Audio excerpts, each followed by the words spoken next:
भारतीय संस्कृति में विवाह का एक खास महत्व होता है, जबकि तलाक का फैसला बहुत बड़ी बात मानी जाती है। लेकिन आज के टाइम में ऐसा लग रहा है जैसे तलाक के कॉन्सेप्ट को ट्रेंड बनाया जा रहा है। Hi guys, welcome to our channel. तो आज हम लोग बात करने वाले हैं वेडिंग वर्सेस डिवोर्स की। जी हाँ, आप लोग सही समझ रहे हैं।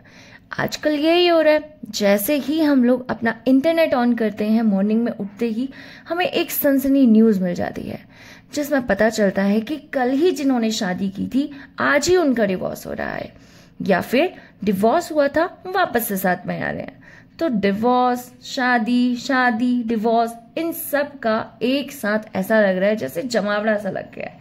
एक फेस्टिवल आता है ना, जैसे फिल्म सिटी फेस्टिवल है, दूसरे फेस्टिवल हैं, एक ही साथ आते हैं। ऐसे ही इंडस्ट्री में भी शादियां और तलाक सब कुछ एक साथ साथ होते हैं।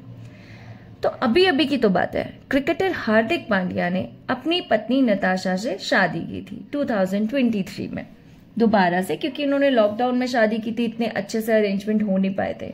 तो इन लोगों ने जस्ट नॉर्मल शादी कर ली थी उस टाइम पे, और 23 में इन्होंने उसी तरीके से ग्रैंड फैट इंडियन वेडिंग की। और अभी कल परसों ही ये न्यूज आ गई कि वो लोग अलग हो रहे हैं। उससे पहले ही अभी बिग बॉस एक्ट्रेस जो है फेमस दिलजीत कौर, उन्होंने भी अपने दूसरे पति से दोबारा से डिवोर्स ले लिया। मतलब दोबारा से उन्होंने डिवोर्स ले लिया है, ये बोलकर कि वो धोखा दे रहे हैं। जब नताशा ने अपने इंस्टाग्राम हैंडल से हार्दिक पांड्या का सरनेम हटाया, उन्होंने पहले लगाया था ना नताशा पांड्या, तो लोग ये सोचने लग गए कि दोनों के बीच में कुछ ठीक नहीं चल रहा। इतना ही नहीं, नताशा ने जो अपने हस्बैंड को चीयर करने के लिए हमेशा मैच में नजर आती थी, इस बार वो मैच में भी नहीं गई। तो अब लोग सोचने लगे कि भाई ये तो पक्की बात है, इन दोनों का डिवोर्स हो रहा है। प्लस फिर लोग उनके इंस्टाग्राम हैंडल पर गए और चेक किया, तो पता चला कि कुछ कुछ पिक्चर्स भी वहां से गायब हैं। फिर उसके बाद जब बहुत ज्यादा रूमर स्प्रेड करने लग गए, सबके सब नताशा को हेट देने लग गए, फिर अच्छे से चेक किया, फॉलोइंग लिस्ट को चेक किया, और तब समझ में आया कि ऐसा कुछ भी नहीं है। ये सिर्फ और सिर्फ एक रूमर था। अब ये रूमर फैलाया क्यों गया, कहां से स्टार्ट हुआ? क्या लोगों को ऐसे ही सपने आ जाते हैं क्या कि लोग उठते हैं और बोलते हैं अरे रूमर स्टार्ट करते हैं? तो ऐसा तो कुछ होता नहीं है। सरनेम को हटाने का या लगाने का वो तो उनकी अपनी मर्जी है। लेकिन अगर मैं कभी अब ये सोचती हूँ कि मुझे अपने हस्बैंड का सरनेम लगाना है, वो मेरी चॉइस थी। नहीं लगाना वो भी मेरी चॉइस होगी, लेकिन लगाना है फिर हटाना है, और अभी हम अलग भी नहीं हुए, ये थोड़ा सा कॉम्प्लिकेटेड है और थोड़ा सा अजीब लग रहा है, जो कि ऑब्वियस है कि लोगों को समझ में नहीं आएगा। लोग भी समझ रहे हैं कि शायद ये सब कुछ उनकी पीआर टीम ने किया है। अब उनकी पीआर टीम ऐसा क्यों कर रही है वो तो आपको पता ही होगा ना, क्योंकि जो कप्तान हार्दिक थे हमारे, उनका प्रदर्शन कुछ खास नहीं रहा। उन्होंने कप्तानी की थी मुंबई इंडियंस में आईपीएल की, लेकिन क्या हुआ था ना कि वो लोग 3 मैच हार गए थे और सब लोग उन्हें भर भर के हेट कमेंट्स दे रहे थे। अभी इससे क्या होगा कि नताशा को हेट कमेंट मिलेंगे और हार्दिक को सिंपैथी मिलेगी। यहां तक बोला जा रहा था कि हार्दिक पांड्या 70% अपनी प्रॉपर्टी नताशा को एज एलिमनी दे रहे हैं। फिर उसके बाद दोबारा से एक और पोस्ट आ गई जिसमें ये लिखा था कि नहीं, वो तो एलिमनी दे ही नहीं सकते इतना, क्योंकि 50% तो उन्होंने अपनी माँ के नाम पे किया हुआ है। लेकिन फिर उसके बाद सब कुछ लोगों को समझ में आ गया कि ये पीआर टीम हम लोगों को बेवकूफ बनाने का काम कर रही है। आजकल सेलिब्रिटीज के लिए ये बात बहुत नॉर्मल सी हो गई है कि अगर इंडस्ट्री में उन्हें हेट मिल रहा है या उनका काम नहीं चल रहा है, तो अपनी शादी की बात या शादी टूटने की बात, वो सब कुछ वो ले आते हैं और वापस से लाइमलाइट में आने की कोशिश करते हैं। आपको पता होगा कि बहुत सारी ऐसी मूवीज भी बनती हैं जिनमें अगर किसी इंसान की एक इमेज डाउन है तो उस मूवी के थ्रू उस इंसान की इमेज को काफी ज्यादा अप कर दिया जाता है और दिखाया जाता है कि ये इंसान तो बहुत अच्छा था, बस कंडीशन बेकार थी, लोगों ने उसे बेकार कर दिया, उसके साथ सिचुएशन इतनी बेकार हुई थी, इस वजह से उसके बारे में नेगेटिव चीजें फैल गई, अदरवाइज वो तो काफी अच्छा है। यही हाल अभी दिव्या अग्रवाल का भी देखने को मिला है।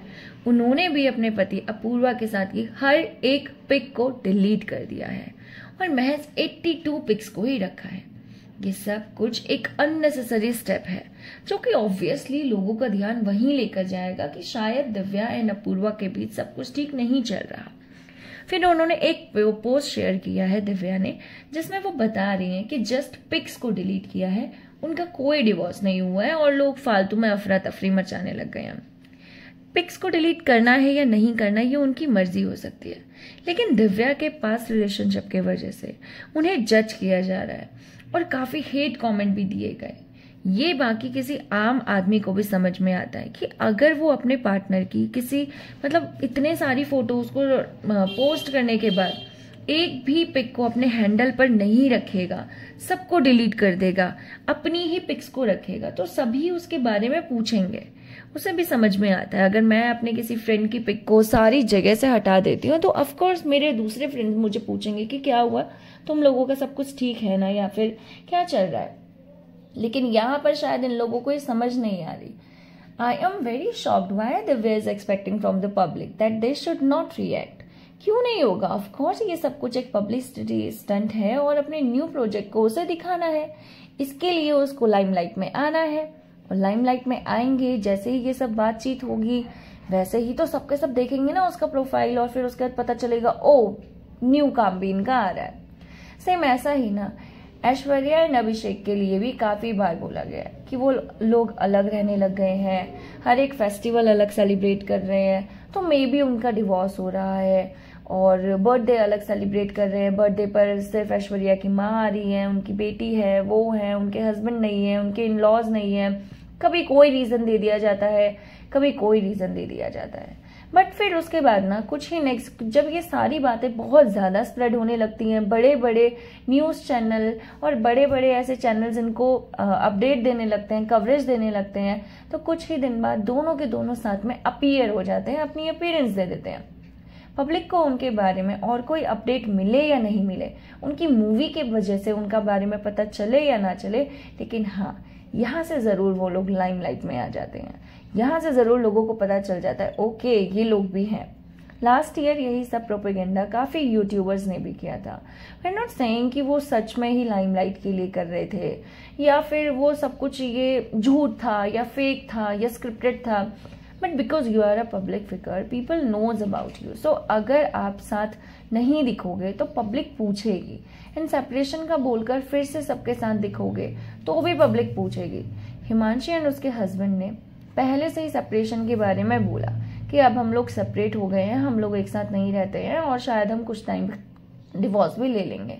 फिर जब कुछ महीने बाद उनके कमेंट्स में काफी लोगों ने कमेंट किया कि लोगों ने उन्हें खुद एक साथ चिल करते हुए देखा है, उनकी फैमिलीज को देखा है, गोवा में ट्रिप पर गए हुए हैं, और जब कमेंट भर भर कर आने लग गए ना कि ये फेक है, ये फेक है, ये लोग सब कुछ ऐसा बकवास कर रहे हैं, तो इन्होंने वापस एक वीडियो डाल दी जिसमें बोल दिया कि वी आर बैक टुगेदर, हम दोबारा से एक साथ आ गए हैं। अब इस तरीके की प्रोपेगेंडास ना नहीं समझ में आते कि वो क्या है, क्योंकि क्या हुआ था कि पहले हिमांशी का जो चैनल था ना वो उसमें ब्यूटी व्लॉग्स वगैरह डालती थी और उसकी वजह से ना उसका चैनल काफी ग्रो कर रहा था। लेकिन शादी के बाद ना ये लोग व्लॉगिंग करने लग गए और धीरे धीरे करके इनका जो रेट है ना वो गिरने लग गया। तो हो सकता है कि इन लोगों ने ये सोचा होगा कि यहाँ पर तो नहीं आ रहे हैं व्यूज कुछ भी करके, तो हम लोग यहाँ से एक लाइमलाइट ले लेते हैं। उसके बाद ऋषि ने ना अपना एक न्यू चैनल स्टार्ट किया और उसी चैनल पर जब ये लोग वापस भी आए तो उसी चैनल पर इन्होंने आने का भी बताया और उसके बाद से उसी चैनल पर कंटिन्यू रखा। लेकिन अभी क्या हो गया ना कि वो जो बीइंग ऋषि वाला चैनल था उस पर भी व्यूज आने कम हो गए, तो उसने उसे गेमिंग का बना दिया और हिमांशी ने वापस से अपने में व्लॉग डालना स्टार्ट कर दिया, बट वो भी वर्क नहीं कर रहा है। तो कुछ कुछ ऐसा ही लग रहा है कि शायद इन्होंने सब कुछ इसीलिए किया कि उनका जो चैनल है वो वर्क कर जाए। सोशल मीडिया एक ऐसा प्लेटफॉर्म है जहाँ पर अच्छी चीज़ें काफ़ी देर में एंड नेगेटिव चीज़ें बहुत जल्दी स्प्रेड हो जाती हैं। जैसे नीतू बिष्ट एंड उसके इन लॉज के बारे में, उनके बीच में भी ना बहुत कहासुनी हुई थी। ये लोग एक दूसरे को इंटरनेट पर हेट दे रहे थे। उसके बाद ना इन्होंने सोशल मीडिया पर ऐसा बोला कि मेरी माँ को हेट दिया जा रहा है या फिर मेरी सास ऐसी हैं, ये बोला जा रहा है, वो बोला जा रहा है, और इंस्टाग्राम पर ही एक दूसरे को कोई गोल्ड डिगर कह रहा है, कोई कुछ कह रहा है, कोई कुछ कह रहा है, इसे कोई बैंकक्रप्ट कह रहा है, तो ये सब कुछ हो गए। लेकिन अगर इन लोगों ने सोशल मीडिया पर ये सब कुछ ना बोला होता तो मे बी आज उनके रिश्ते इतने बिटर ना होते। प्लस एक बार अगर रिश्ते में दरार आ गई तो उसको सीमेंट से रिपेयर नहीं कर सकते, वो कहीं ना कहीं हमेशा दुख दर्द देते हैं। आजकल लोगों को अपने रिश्ते एंड प्यार से ज्यादा ज़्यादा पैसे एंड पब्लिसिटी ज़्यादा प्यारी हो गई है। वो ये भी नहीं सोचते कि इसका असर उन पर, उनके रिलेशन पर, प्लस उनकी ऑडियंस पर भी पड़ेगा। काफ़ी ऑडियंस उनसे इंस्पायर होती है एंड उनकी तरह बनने की इच्छा रखती है। कभी उनकी लाइफ में भी ऐसा कोई मोड़ आता है तो वो सोचते हैं कि क्योंकि उन सेलिब्रिटीज़ ने किया था, वो इतने बड़े सेलिब्रिटी हैं, तो शायद यही स्टेप उनके लिए भी सही होगा। लेकिन हम भी ना ये सब कुछ सबक सीख सकते हैं कि वो लोग जो दिखा रहे हैं वो रियल में नहीं है, उनकी एक्चुअल लाइफ कुछ और है, और ये सब कुछ ना उन्हें अपने काम के लिए, अपने लाइमलाइट में बने रहने के लिए किया जा रहा है। अभी लोग क्या कर रहे हैं ना, हमारे इंडिया में डाइवोर्स काफ़ी ज़्यादा हो रहे हैं। आई एम नॉट सेइंग कि डाइवोर्स गलत बात है, क्योंकि अगर आप किसी गलत इंसान के साथ रह रहे हैं तो ऑफकोर्स आपको उससे अलग होना चाहिए, पर छोटी छोटी बातों पर हर रिश्ते का अंत हो, ये ज़्यादा गलत है। परफेक्ट तो कोई भी नहीं होता, बट हाँ, थोड़ा सा समझना एंड समझाना होता है, जिसकी वजह से बहुत सी चीज़ें सॉर्ट हो सकती हैं। एंड सेलिब्रिटीज़ को भी ये समझना चाहिए कि बेशक उनके लिए उनके रिलेशन सही हो, बट पब्लिक आपको जज करेगी, देन हेट मिलेगा। इससे बेटर है कि जो करना है सोच समझ कर करो, और पीआर टीम को भी इस काम के लिए ना रखे कि वो फेक पब्लिसिटी स्टंट करवाए, या क्योंकि इससे नेगेटिव ही मिलेगा एंड हेट ही मिलेगा eight last. So yeah that's it for the video. Movie के एक्सप्लेनेशन में थोड़ा टाइम लग रहा है because I am not well, तो प्लीज़ कोऑपरेट कीजिए। मैं मूवी के एक्सप्लेनेशन जल्दी से लेके आऊँगी। तो मिलते हैं आपसे नेक्स्ट वीडियो में, तब तक के लिए बाय बाय। और हाँ, वीडियो को लाइक, शेयर एंड चैनल को सब्सक्राइब करना बिल्कुल मत भूलिएगा। Thank you so much.